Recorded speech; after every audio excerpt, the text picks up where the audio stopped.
Hello and welcome to Post Telecom webinar on IoT connectivity today. For those who are not knowledgeable about Post Luxembourg is the former administration for postal services from the Luxembourg state, founded in 1842, so just 180 years ago. Today it's a public company owned by the Luxembourg state at 100%, which is a AAA grade stakeholder and stands for stability and long-lasting business. With more than 4,000 employees and 50 nations represented in our personnel, we are a true international company and a true international player. Today, we talk about IoT connectivity. What does it mean?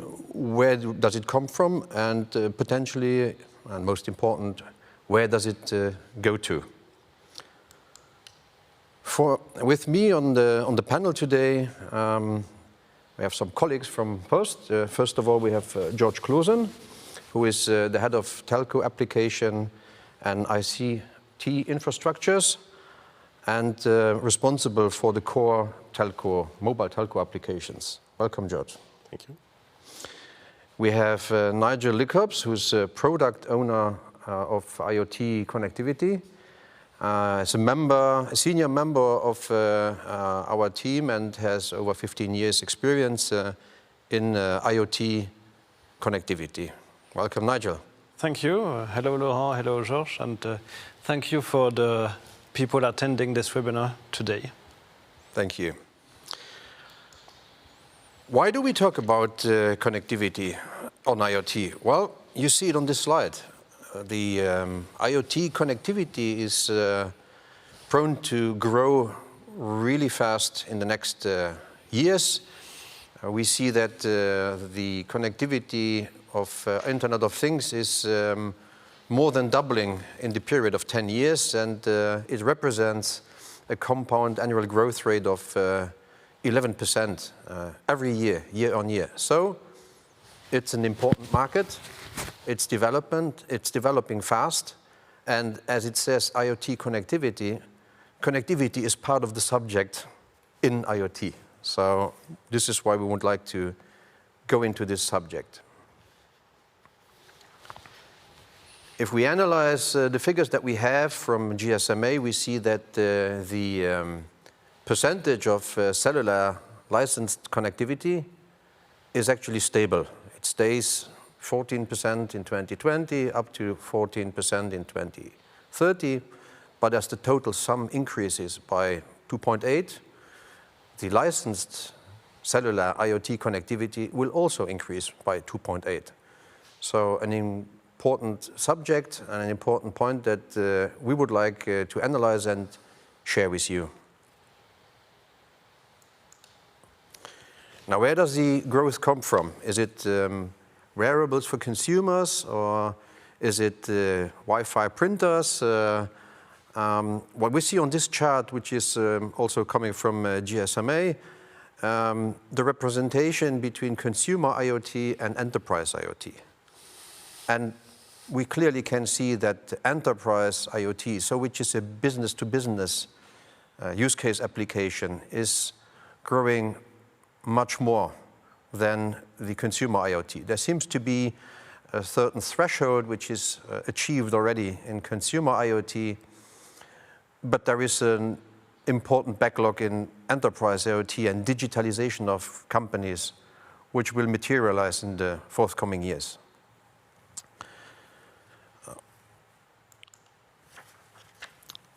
Within this growth, we have also analyzed the subject of which technology is being used, and also here we see an interesting trend.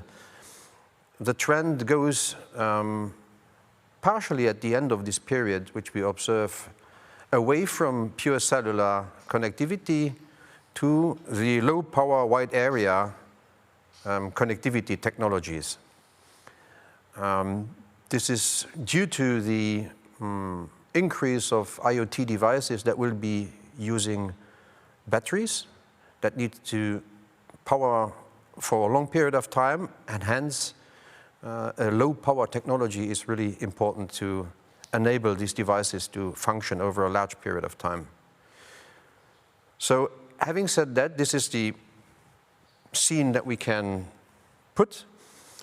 We would like to start with the beginning and know more where the general cellular technology comes from.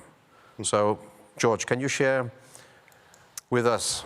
Thank you for the introduction, Laurent. Since I started in '96 in Post with 2G, we launched a fascinating new service called SMS. Since then, we see an exponential evolution of the technology, and where we see for the humans, for the interaction of the humans, more and faster bandwidth. But besides this, we see also an increase of new functionalities allowing machine-to-machine applications, starting from basic telemetry to complex IoT applications, and giving us, with the new functionality of the network, the possibility to develop new, smarter solutions together with our partners. If we look at, with 2G, it was possible to send SMSs and voice calls. 3G allowed us to do some web surfing, but really with 4G, we see since 2011 that M2M applications come up more and more, from tracking, from smart metering, and allowing us in the 5G now the full spectrum of a complete, full digital industry, which everybody's talking about today. No. The 5G can be summarized from the functionality in a type of triangle, where we see three main domains. The first one is enhanced mobile broadband, which is an evolution of the existing 4G, giving bandwidths of higher than 1 gigabyte, and also a low latency, lower than 8 milliseconds, allowing applications in gaming or virtual realities which were not possible before. Besides the enhanced mobile broadband, which is more for humans, we see two other domains. The first one being the massive machine-type communications, where millions or even billions of devices can be connected to a network, allowing a lot of opportunities and business cases in the domain of smart cities and smart homes.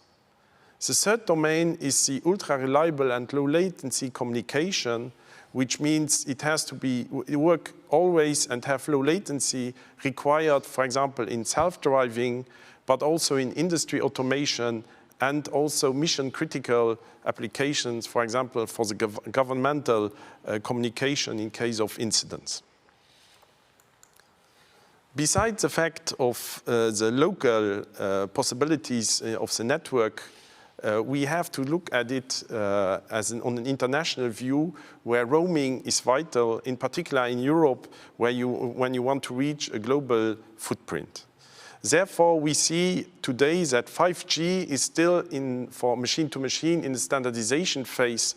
There are a lot of expectations, but the deployment on international is not yet mature. We see standard 5G for users, but other new technologies are not yet mature enough. Today, we focus more on 4G with certain functionalities like LTE-M and narrowband IoT, which are proven technologies which are more and more in the deployment on an international view, and where we can rely on to offer a good international footprint as Post. Besides this, we see also that certain technologies, 2-3G, which exist for more than 25 years, which become more and more in a phase-out situation. So there we see the sunset coming up, and where more and more operators on the international footprint and also here are deciding to switch off 3G or 4G or even both in the near future. So this means also that a device which is connected by a modem using 2, 3 or 3G 2G or 3G connectivity will stop working. That's correct. So normally these devices will not work anymore. A lot of operators do not switch off in the same moment 2 and 3G, so you still have possibilities. In general, the operators switch off first 3G, but that's not the common, but in general, and later 2G. So there are still some possibilities for applications to run on 2G for a certain time period, but 2G is also coming to an end in the near future. So we have to help our customers to migrate their devices to new technology devices, offering them also more functionality and offering them the possibilities then to offer these functionalities in their market. So ultimately, we cannot help at the end replacing the module to go on a 4G technology or another technology. Our partner has really to plan this to be able to do this in a smooth transition. No. Thank you. Now, a point which is very often mentioned also today, which is very hype, is low Earth orbit satellite technologies. A lot of people speak today about SpaceX and Starlink, but also Amazon is working on their project Kuiper in these domains. However, these domains for machine to machine have a lot of limitations, like energy consumption. You need a special dish, so they are not. They are just for particular business cases possible more in rural areas or on the oceans in the future, where they can offer certain business cases to run on. Thank you, George. Thank you. So fascinating technology. But what does it say for the IoT, for the specific IoT market, Nigel? Yes, indeed. So Internet of Things is a broad ecosystem which actually defines in this ecosystem everything that we connect to the internet. And if we go backwards in time, the first things we were connected to the internet was simple computers, and this evolves in time with we added smartphones, tablets, and nowadays we are connecting any type of devices, assets, from payment system, from cars, connected cars, sensors, and you can see from this broadband type of devices that you want to connect to the internet or connect to a backend system.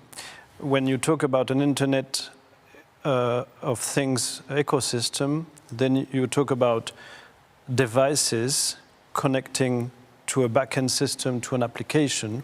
And of course, a big portion of this IoT solution is the connectivity. And in IoT connectivity, for a long time now, we have been using, of course, the wireless network. And there's, I think you can go, yeah.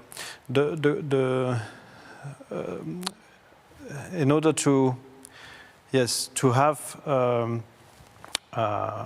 let's say, to connect devices to a network, there's a multitude of available technologies. We can, the wireless technology is defined by a number of criteria, being the range of this technology and also the data throughput, the data rates, and the power consumption. When you consider an IoT project, all these parameters will be needed and qualified in order to select the right technology. We can split these wireless technologies in two major parts, which is the short range. As telco operators, we are more on the wide area network range, so that's the long range networks. But let's first discuss a few short range technologies that are part of the IoT ecosystem. The very small range is the RFID, very much used in big shops and inventory management, where finally this RFID tag is able to provide information to an RFID reader in order to optimize the selling of goods and so on. Wi-Fi is is a very known technology, but is not so much fitted for IoT use cases. Wi-Fi is very well known to provide broadband internet access to homes, enterprises, and so on. But you see there, from an energy consumption point of view, it's not the most suited. So Wi-Fi will also evolve in Wi-Fi Halo, where actually this Wi-Fi technology will go in the 900 megahertz range, where it will also enable more IoT devices to be connected on a Wi-Fi environment. Bluetooth and Bluetooth low energy are technologies that are used to indeed connect a number of devices, sensors, watch to, generally speaking, your personal environment. Mm-hmm. So usually this is used to connect devices to your smartphone. Also, in the short range, there was also Zigbee and Z-Waves and technologies that are quite specific, but used on campuses. So this is all the short range solutions that can be considered for enterprises developing IoT products or using IoT to improve their processes and optimize their costs eventually. Now, let's more focus on the wide range, so wide area network, which are available to IoT companies wanting to adopt IoT technologies. Of course, well known is the cellular, and in the few next slides, I will go in more details in comparing. But basically, the cellular is in, of course, the high range, very good coverage, be it the evolution that George explained from 2G some time ago to 5G tomorrow. Yes, for a number of use cases, the cellular technology is a good fit. But of course, when you talk about a sensor connecting to the network, a number of devices will need to last long on a battery capacity.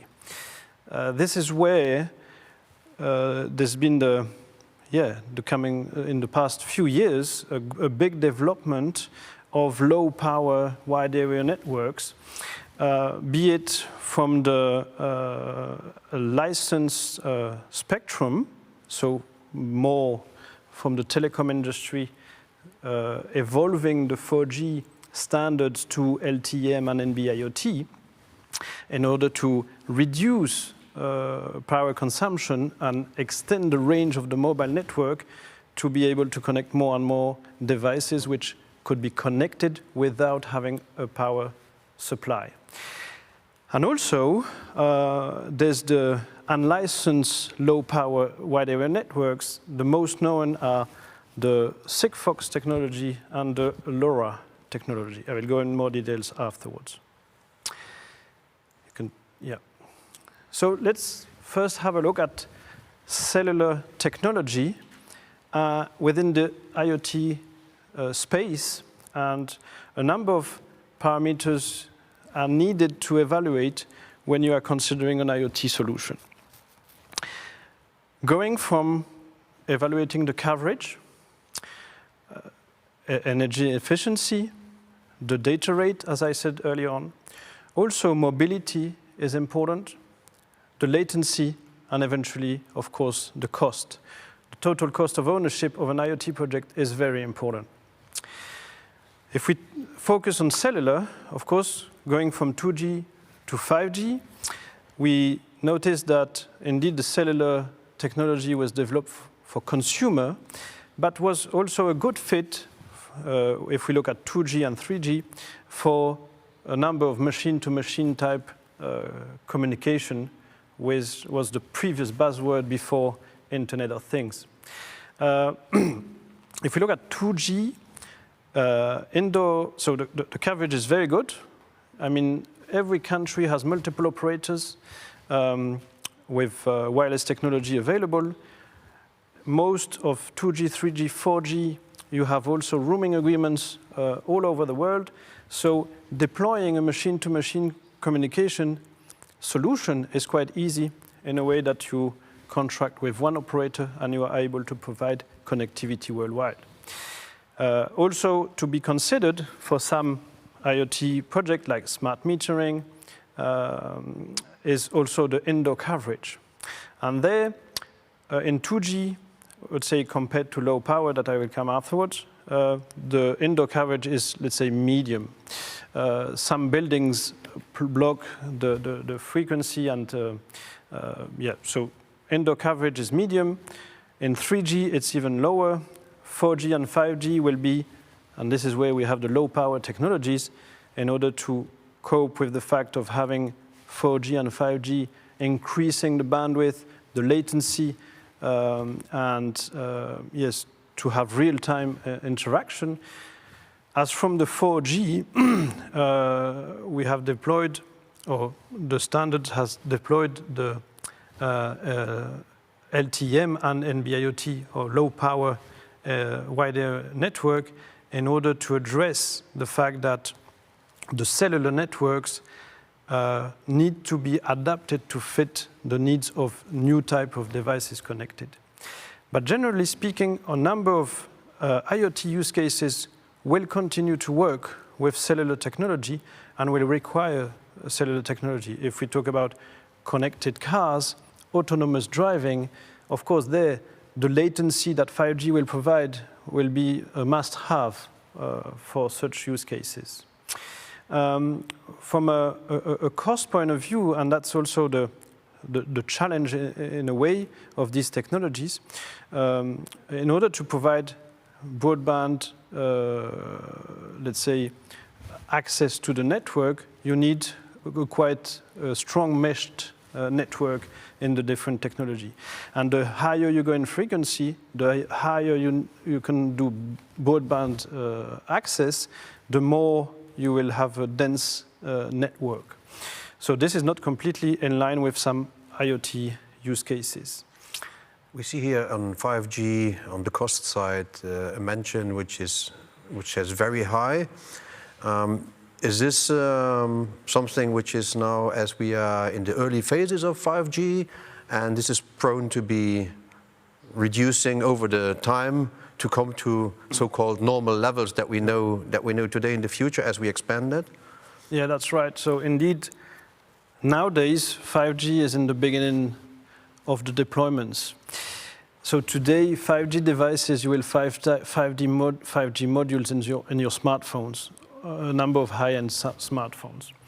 But if you want to find today an IoT module for an IoT use case, you will almost find nothing in 5G today.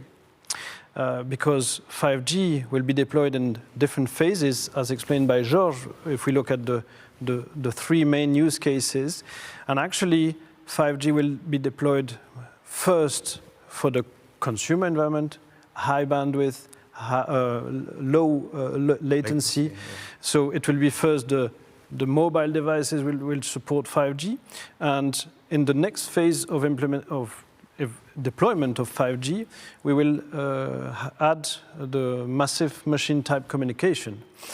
And in this, the 5G will enter the 700 megahertz spectrum, where indeed all the challenges of IoT will be answered with low energy, deep penetration in buildings, and so on. And indeed, today, there's not so many devices. So when you produce devices, if you have very low volumes, then the cost is high. The price is high. So because yes, so we'll see the price coming down in the massive rollout phase of 5G in IoT. Yes. Yes. Thank you, Nigel. So focusing more on what is available today from a low power wide area network technologies point of view. As I said earlier on, there's the unlicensed spectrum and the licensed spectrum. To be clear, depending on the IoT projects and needs type of device you're going to connect, energy, duration. You will not have, let's say, one technology fits every solution. That's clear. Mm-hmm. If I first start with the unlicensed technologies, the most known are Sigfox and LoRa and have their specificities. From a coverage point of view, the Sigfox network is interesting in a way that it is very, let's say, narrow band.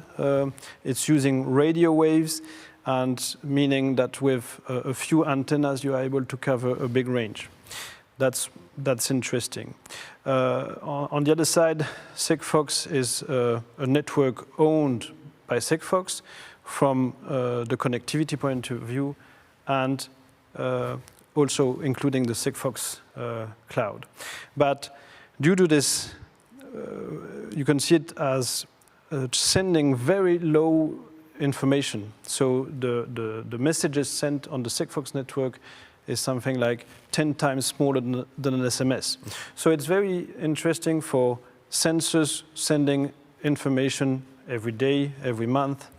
So very low data rate needed. And indeed, when we look at data rates, then it's rather limited. And also latency, the fact of receiving a message in real time or after a few seconds, it's not the most important thing. The most important thing in this case is to have installed sensors which will last for eventually tens of years with one battery. Okay, and also the cost there is quite low. So it's very well suited on a number of use cases, and it's available in, for instance, 72 countries. Okay, so the LoRa initiative is also a low power, let's say, wide area network. It is more suited for covering some regions like cities, like a campus.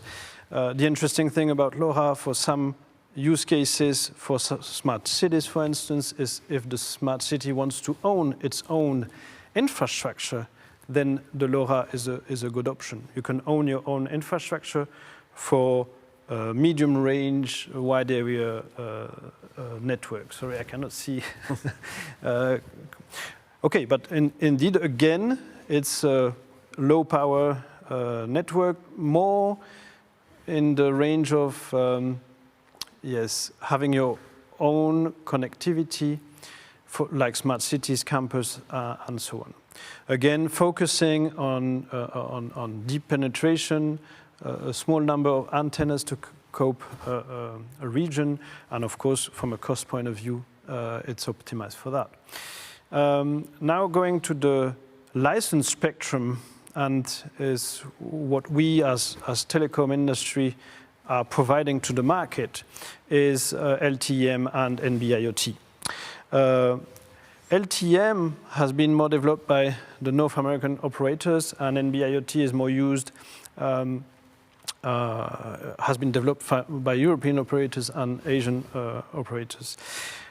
Actually, both technologies are now part of the standard, the LTE standard. So LTE-M and NB-IoT is, let's say, a layer on top of the 4G networks. And interestingly, LTE-M and NB-IoT have their own specificities, which means that it's more complementary rather than in competition. And I will explain why. If I take LTE-M, we will have, let's say, higher data rate, going to 1 megabyte data rate. There are some energy saving features on the technology, which means that the battery life and the energy consumption is optimized for IoT. Mobility is embedded in the technology. This means that for moving devices, it will be more important to use LTE-M rather than NB-IoT. Mobility means that actually when you are moving and you are changing antennas, the connectivity is continuing. And latency, of course, there we are at ranges of 10 to 15 milliseconds, which enables real-time, let's say, interaction with the device. And that's important also. From a cost point of view, it is optimizing the wireless network to fit the cost of more IoT use cases than the existing technologies like the full 4G. NB-IoT, there it's using, so NB for narrowband IoT, using a very small portion of the frequency in order to go very deep also in buildings and so on. But doing so, the data rates are smaller. It's a bit like this, comparing NB-IoT like Sigfox and LoRa networks, where you send very small amount of information, but you want to optimize even more the energy efficiency. And there, indeed, you can go to devices will be connected for 10 and more years. Actually, these type of devices will wake up on the network to send the information and go back to sleep. This is how we are able to have devices connecting a long time with battery. So if we now focus a bit more on cellular low power networks, taking into account what George explained earlier, indeed, 2G, 3G are being sunsetted. In a number of countries worldwide, it's already switched off. In Europe, probably mainly due to the fact that we have a lot of machine-to-machine technology and project using 2G today. Actually, the overlap between 3G and 4G makes that most European operators, as ourselves, will be switching off 3G before 2G. And if we talk about 2G, we still have some time in front of us. We think that from post point of view, we have allowed licensing until 2027, considering eventually to extend that. But still for the 2020s, 2G will still be there, but you need to foresee a switch over to low power technologies. If we talk about the cellular technologies, LTE-M and NB-IoT, actually LTE-M is indeed a very good fit to replace 2G, 3G, let's say, characteristics, meaning that nowadays we see projects where decision making in 2022, they go in the direction of selecting modules that are 2G LTE-M, which is a good fit as LTE-M is a good replacement to these technologies. NB-IoT, today, challenging from a roaming point of view and so on, it is still today more local solutions. You will use NB-IoT for devices that are not moving, so you deploy it like smart building solutions or whatever. Once it's installed, it will never move again. And as we have seen of the latency also, the less mission-critical use cases for NB-IoT. Exact. So indeed, a bit like low power technology, the interaction with the device is much more limited in these NB-IoT than LTE-M. There's another important thing about LTE-M. As it's indeed on top of 4G, it will also support voice over LTE, meaning that a number of human interaction where some M2M or IoT project require a voice call, like smart lifts, which you have a kind of e-call button, then LTE-M will be a better fit than NB-IoT. Who does not support voice. Yes. Yeah. Yes, indeed. Talking about use cases then. Yeah, so taking a few use cases, there are much more than only the ones listed here, but just to give you a few examples of what type of use case could fit with what technology. So if we talk about automotive and transportation, we believe that the cellular technology, because connected cars will provide more and more data either to the infrastructure, be it for autonomous driving or retrieving data from the car in order to develop new features and so on. There we believe cellular technology is a very good fit still for the future because, yes, this low latency, high capacity will be still a must-have for automotive.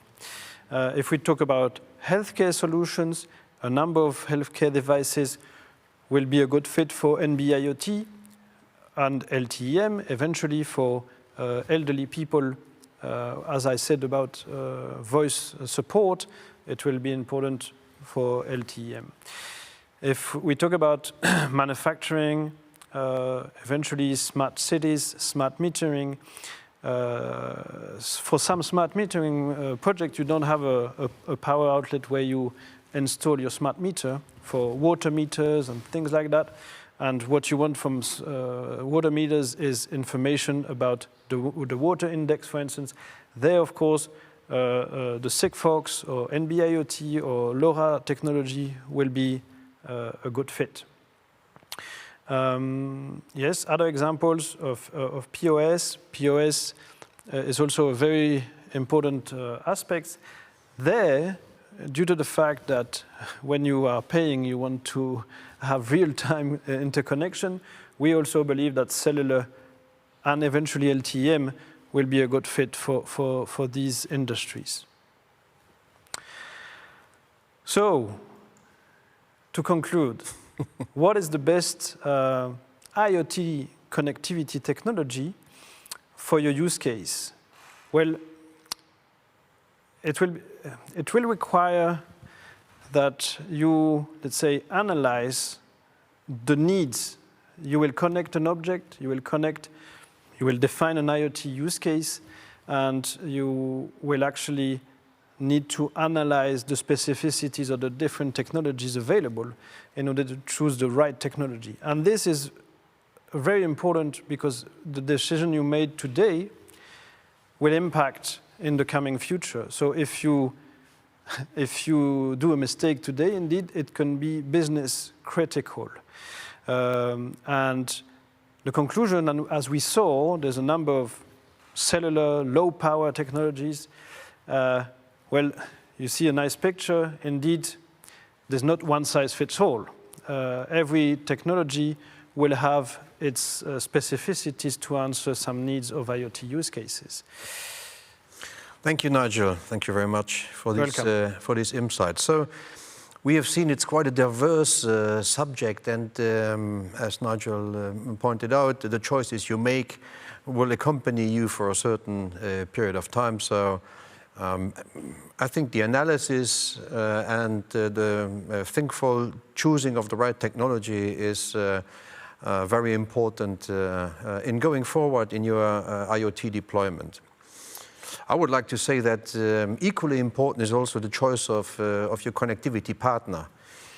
You would like to avoid to deal with multiple partners for multiple regions or multiple technologies. So we think at Post we have a very good proposition with over 600 roaming partners around the globe. We support all 100% of the European network. So you find with Post Telecom a partner that can accompany you on a global rollout. Moreover, we dedicate a lot of investments and management attention to the specific IoT market. Hence, we have a dedicated infrastructure for the machine-to-machine connectivity, which is not mixed with the consumer data exchange for the phones. So it's a really dedicated infrastructure. We have a top-notch Cisco control center to manage your SIM fleet, be it 10 SIMs, 1,000 SIMs, 100,000 SIMs, or over 1 million SIMs. You will be able to see, manage, and optimize your costs of your SIM fleet. So Post can be a good partner for your deployment as well. But that's not all what we can do, George. That's correct. So Post Telecom is not only a mobile operator, but we have also a complete set of ICT services that we can offer to you. So going from an international network with a backbone where we can deliver you the connectivity to your premises, to your applications, and hosting in private, public, or hybrid clouds your infrastructure. We also are ICT integrator. We have the possibility to help you to integrate your IoT applications in your business processes. And besides this, we have also security, which is really in our DNA, where we can help you with a complete range of cyber security products, going from a proactive pen testing, which you do before setting up your solution, making sure that it's bulletproofed, to monitoring on permanent 24/7 the security of your environment, and also via a computer security incident response team, the possibility to, in case of incidents, to react, to help you mitigate the traffic, analyze what went wrong, and support you in making sure that security is guaranteed end-to-end for all your applications. Thank you, George. So as you see, there is no hurdle and no second thought about working with Post Telecom. We will take questions now, and I'm not sure whether I mentioned it at the beginning of the conference, but there was a chat where you could ask your questions, so we will look at these questions and answer this. I'm reading the question now on the screens. The edges for 5G related, I think.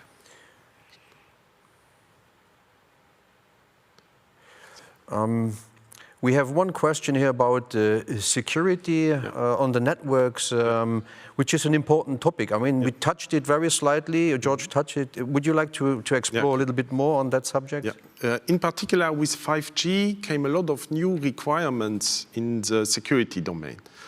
EU side, for example, there's a requirement called the EU Toolbox, which regroups all the requirements that are necessary for an EU mobile operator, allowing you to guarantee best possible security in these domains. It goes with zero trust technology, making sure that every network element is clearly identified and the traffic that is allowed to do is clearly defined.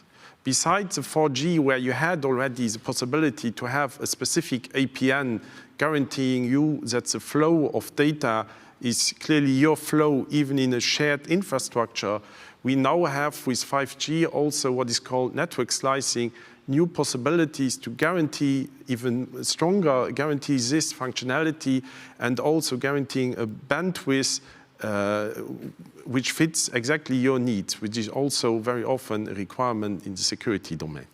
So we see then with 5G clearly an evolution here going to better secure and stabilize the solution. Okay. We had another question about which technology to use for sensors in a smart building. Nigel, would you like to respond to that question maybe? So, from a smart building point of view,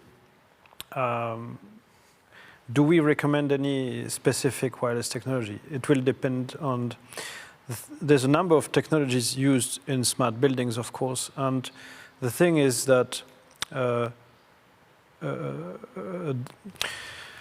there's a number of sensors that will use local technology, as I explained earlier on, like Zigbee or whatever local technologies, and actually will load the information in eventually a cloud or in a backend system with the connectivity which is used for the building.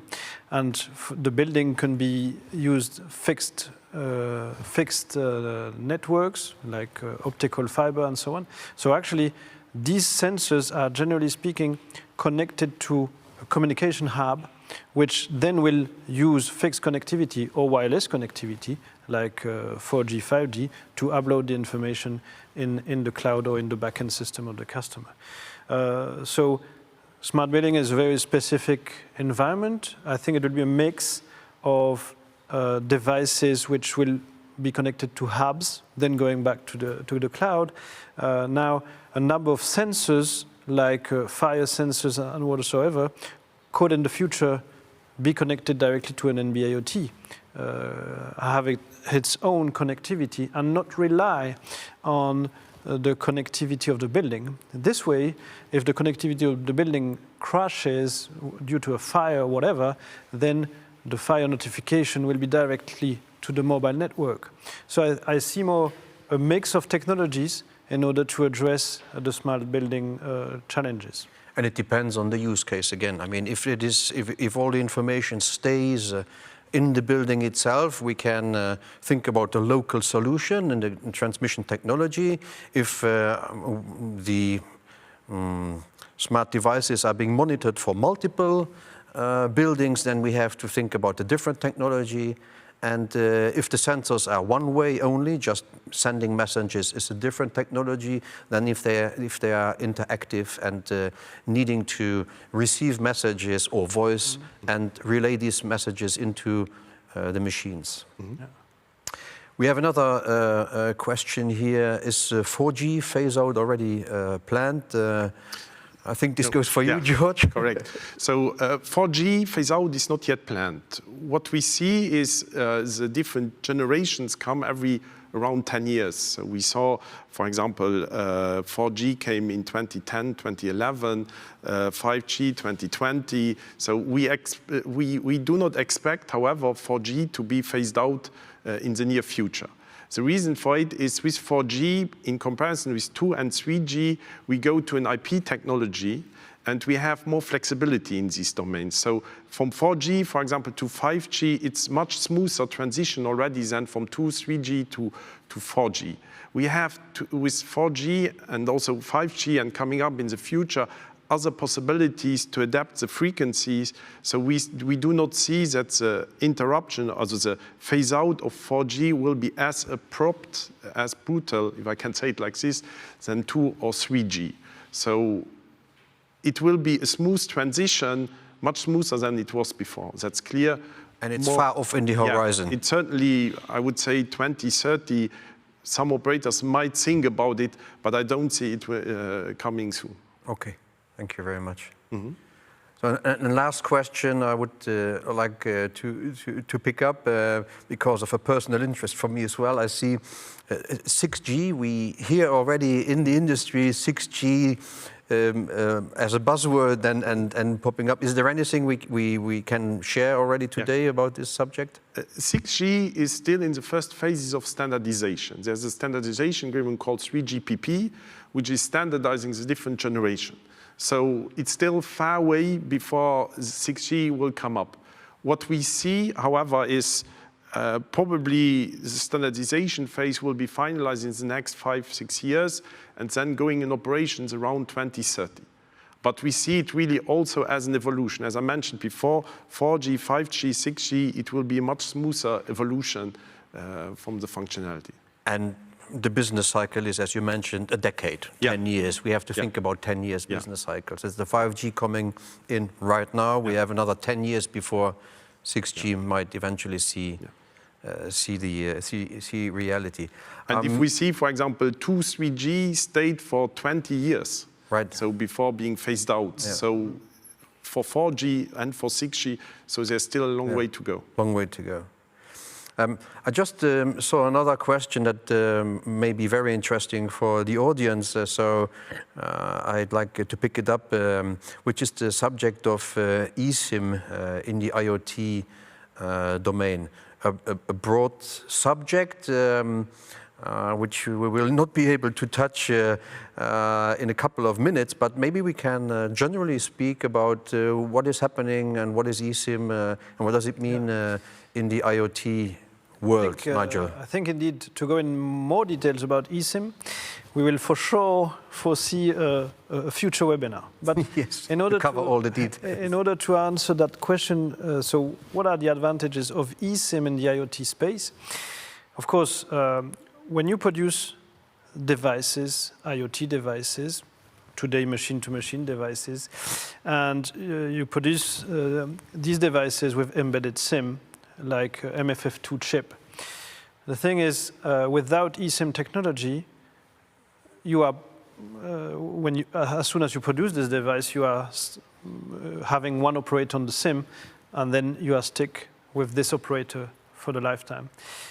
What is interesting about eSIM technology is the capability of this technology to make an operator swap without swapping the SIM. Basically, that's the idea.